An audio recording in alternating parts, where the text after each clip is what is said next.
video game development sure is a tough racket. They take more time, effort, and money to make than just about any other form, and at the end of the day, many of them just end up being cancelled anyway. But here's the thing, sometimes video games are cancelled, but not for the reasons that you might originally have thought. So let's take a look at these curious cases today. As I'm Jules, this is WhatCulture.com, and these are 10 video games that were cancelled, but not why you think. Number 10. Mixed reviews and the original's troubled development. Days Gone 2. Now, why you might think Days Gone 2 was cancelled was because co-director John Garvin appeared on a podcast and said, "If you love the game, buy it at full price," clearly implying that the sequel was shot down because the game didn't sell well enough. But as Jason Schreier's initial Bloomberg report confirmed, Sony ultimately rejected the pitch for the second game due to both the first game's mixed critical reception, seeing as the PS4 version has around a 71 Metascore, and also because of the original's protracted difficult development. Clearly, Sony didn't have much faith in Bend Studios' ability to deliver on a bigger, better sequel, and though the game's recent PC release sold well out of the gate, it seems relatively unlikely to move the needle enough for Sony to change tack. Given the generally high standard of Sony's first-party titles, you can't really blame them for balking at a sequel to one of their most divisive recent AAA releases that didn't sell incredibly well. Number 9. Nobody wanted to work on it. FABLE Legends. Now, FABLE Legends was announced in 2013 as the next entry into the hit RPG franchise, with a heavy focus on co-op gameplay and touting a $75 million budget, making it one of the most expensive video games ever at the time. In 2015, Microsoft confirmed that it would be free to play, yet following numerous delays of the game, it was cancelled the very next year. Most initial reports pointed to FABLE Legends simply being an ambitious failure that Microsoft realized wasn't going to live up to the enormous hype, given the original plan for it to be a live service title intended to last up to a decade. But the reason why it was actually cancelled was because a short time after its cancellation announcement, reports revealed that FABLE Legends was a game put into development without much in the way of passion from its development team.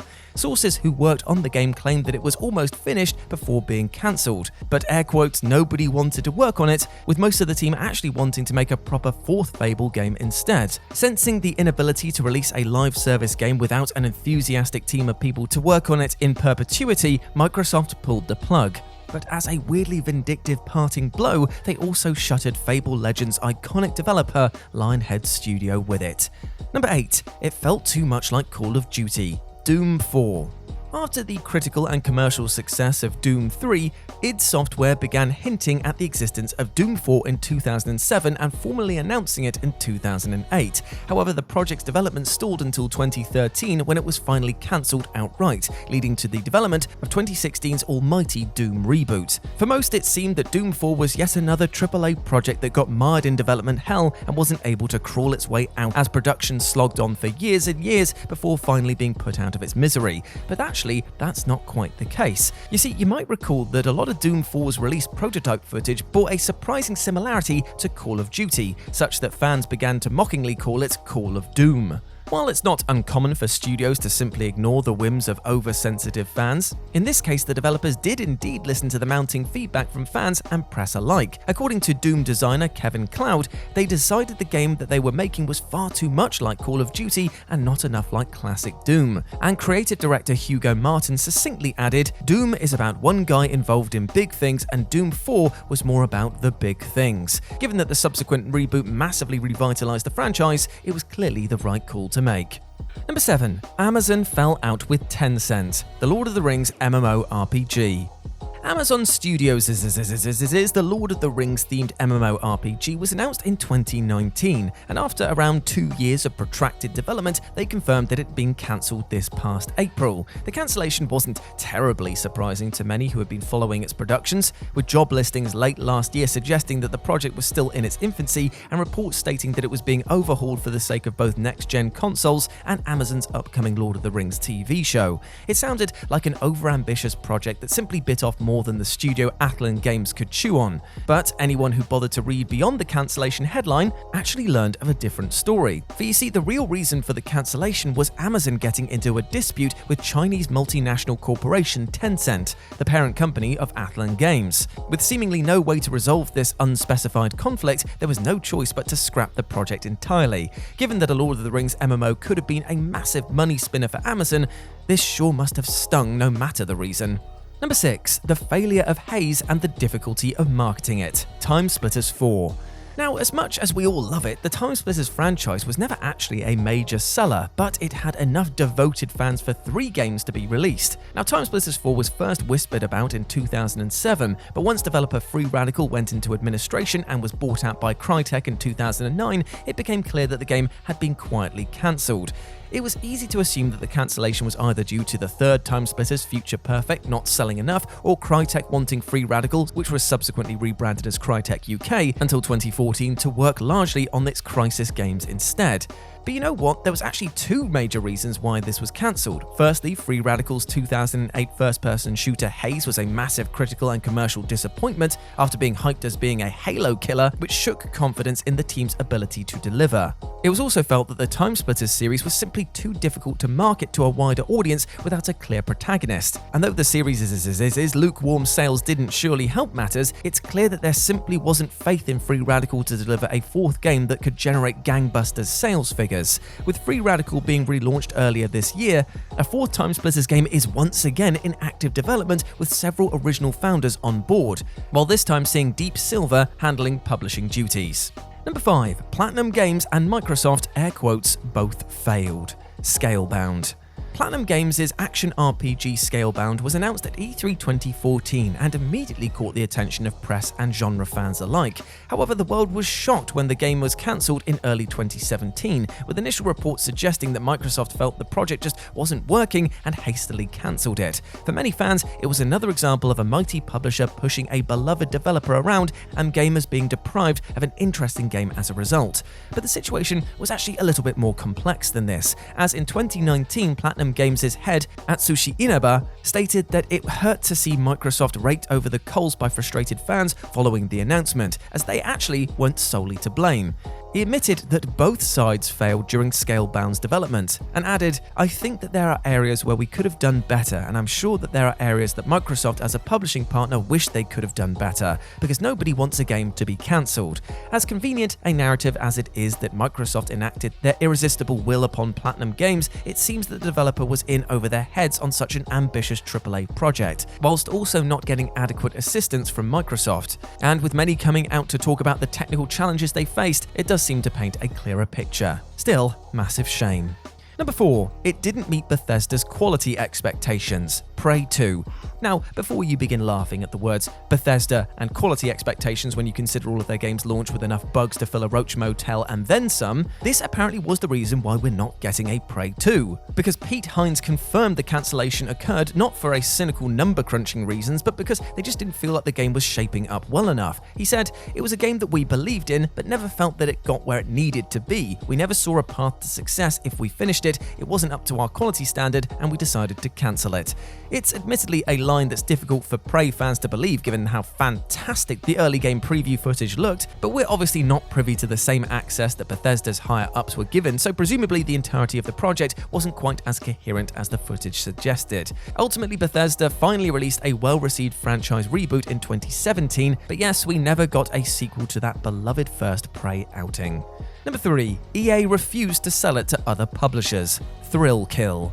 There are a few cancelled video games more infamous than Thrill Kill, the gratuitously violent and hyper-sexual PS1 fighting game that was basically finished when it was cancelled, with discussions of a sequel already underway. Now, the popular accepted reason for Thrill Kill's cancellation was a result of EA acquiring the game's North American distributor, Virgin Interactive, and that EA scrapped the game after balking at its graphic content. However, the situation was somehow even more aggravating than that.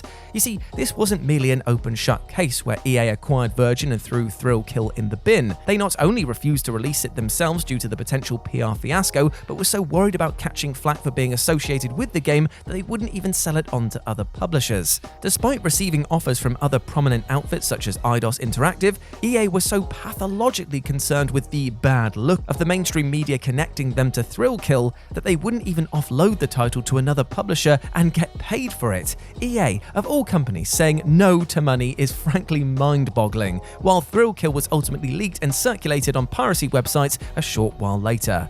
Developer Paradox Entertainment ended up reskinning Thrill Kill for the 1999 fighting game Wu-Tang Shaolin style, and consequently used Thrill Kill's beat-em-up engine as the foundation for numerous titles they released thereafter. Number 2. The Star Wars license is too expensive. Star Wars Battlefront III.